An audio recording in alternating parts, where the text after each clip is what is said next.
बंधुओं कभी कभी हंसी भी बंधुओं को बुराई का कारण बन जाता है। एक बहन ने कहा, सती मुझे पता चला है कहीं से कि तुम्हें निमंत्रण कार्ड ही नहीं दिया गया है। मुझे कहीं से पता चला है कि तुम्हें निमंत्रण कार्ड ही नहीं दिया गया, पिताजी ने तुम्हें निमंत्रण कार्ड ही नहीं दिया। चलो आ गई, कोई बात नहीं, आ गई ना, कोई बात नहीं। लेकिन एक बात बताएं सती, मेरे पति कहते हैं बिना निमंत्रण कार्ड के कहीं जाना नहीं चाहिए, बिना निमंत्रण कार्ड के नहीं जाना चाहिए है? चलो कोई बात नहीं, आ गई ना। भगिनी मिली बहुत मुस्कुराता। गोस्वामी जी कहते हैं बहनों ने महाराज अत्यधिक मुस्कुरा करके माता सती का स्वागत किया है। पर सती ने सोचा मुझे इनसे क्या मतलब है।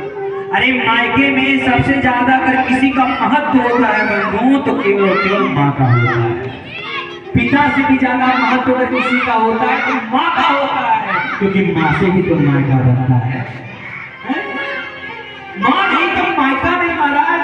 अगर माँ नहीं है ना तो कोई महत्व नहीं होता, अन्यथा कोई पूछने वाला तक नहीं होता महाराज।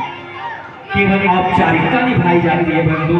इसीलिए सती ने सबसे मन को हटाया और सीधे भवन में चली गई जहां मां प्रसूति बैठी हुई थी।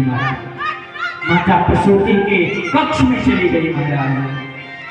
बंधु वास्तव में अगर देवी सती के न आने की हार्दिक पीड़ा अगर किसी को थी तो केवल और केवल माता प्रसूति के हृदय में थी महाराज। कि मेरे पति इतने बड़े उत्सव कर रहे हैं, इतने बड़े यज्ञ कर रहे हैं, इतना बड़ा आयोजन हुआ है और मेरे पति ने मेरी छोटी बेटी को बुलाया ही नहीं।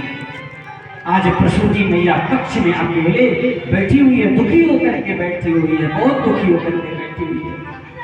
मेरे प्यारे, जैसे ही सती मैया ने महल में प्रवेश किया, सामने से पिताजी आकर के दिख पड़े महाराज। और जैसे ही पिताजी सामने पड़े माता सती ने जाकर के प्रणाम किया और जैसे ही प्रणाम किया तो उस दक्ष ने एक बार भी बात नहीं किया महाराज, एक बार भी बात नहीं किया। मानो पिता दक्ष का शरीर महाराज आग की तरह जल गया महाराज। मानो कहना चाहते हो कि सती तो मेरे सामने से हट जाओ। दक्ष रंगच पूछी कुशलाता सतही बिलोक जरे सब गाता। मानो दक्ष का शरीर महाराज जलने लगा हो कि हट जाओ सामने से। अरे इसकी शक्ल सूरत देखने से मुझे उस महादेव की याद आ जाती है। इसकी शक्ल सूरत देखने के बाद मुझे उस अवगर भारी की याद आ जाती है। उस नग्न रहने वाले भूतों के साथ रहने वाले, नग्न रहने वाले, हड्डियों का माला धारण करने वाले की याद आ जाती है, जिसने हमारा विरोध किया था, जिसने हमारा अपमान किया था, जो मेरा सम्मान नहीं किया था। बंधुओं अगर देखा जाए तो पिता और पुत्री का जो संबंध होता है तो दुनिया में सबसे अनोखा रिश्ता होता है। और रिश्ता बंधुओं मतलब का हो सकता है, पर पिता और पुत्री का जो रिश्ता होता है वो अलग ही। आज अपने ईश्वर पिता को देख करके ना माता सती को रोना याद आ गया। माता सती के नेत्रों से गंगा जमुना की धार बहने लगी, रोने लगी। बंधुओं एक बार आप विचार करना, आप एक बार अनुभव करना, कभी दुकान से आना, खड़ी दोपहरी में आना 12 बजे और उस दोपहरी में आ करके जैसे ही आप प्रवेश किए उसी समय आपने एक गिलास पानी मांगा। आपकी पत्नी एक बार हो सकती है एक बार सुने कि आए हैं पानी मांग रहे हैं, हो सकता है आप एक बार अनदेखा कर दो।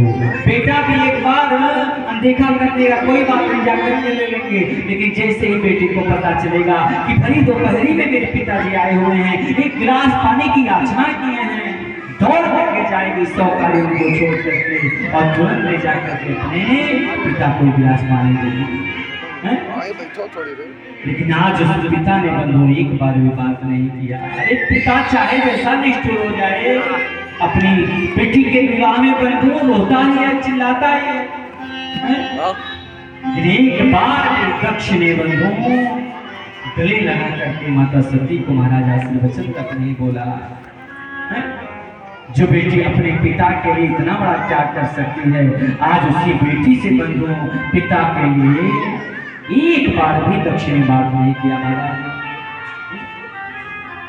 आगे बढ़ी है सती मैया। सती मैया के नेत्रों में अश्रुपात है महाराज। आंसू लेकर के बंधु जब आगे बढ़ी तो क्या देखा कि सामने माता जी विराजमान है। और जैसे ही बंधुओं पशुपति मैया ने सती को देखा तुरंत दौड़ करके महाराज गई है और अपनी बेटी को जाकर अपने हृदय से लगा दिया महाराज। सादर भले ली एक माता।